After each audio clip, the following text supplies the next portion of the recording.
How can internet giants know that innocent-seeming US shell companies aren't actually vehicles for malicious foreign actors to buy ads to interfere with elections?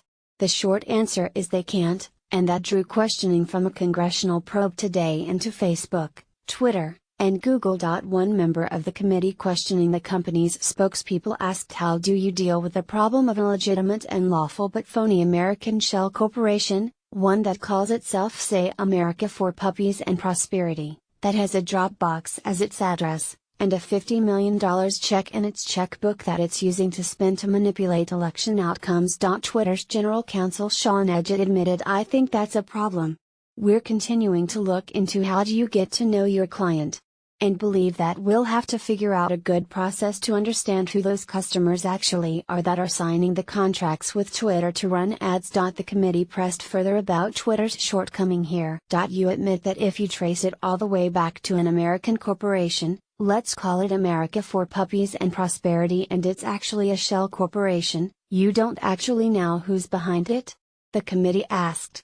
It could be Vladimir Putin, it could be big powerful American special interest, it could be the North Koreans or the Iranians. You need to be able to penetrate the obscurity of the shell corporation, correct? Edgett responded, yeah, we're working on the best approach to getting to know the clients and getting to know who's behind the entities that are signing up for advertising. Later, Facebook's general counsel Colin Stretch was reamed by Senator John Kennedy for having 5 million advertisers, which a member of the committee thought would be impossible to police. You don't have the ability to know who every one of those advertisers is, do you? Kennedy asked.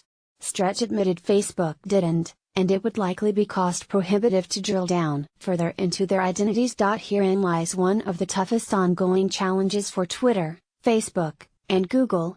They must either erect barriers to advertising that could deter innocent businesses and cost too much to administer and maintain, or they have to largely take advertisers at face value. Facebook has written that it plans to require more thorough documentation from advertisers who want to run U.S. federal election-related ads. Potential advertisers will have to confirm the business or organization they represent before they can buy ads. But if those identified businesses are merely shell companies, that rule doesn't do much good. This issue of advertiser identity and how deep tech platforms are required to investigate it could emerge as key to whether these companies are allowed to self-regulate or whether the government will step in. Featured image Bryce Durbin / TechCrunch.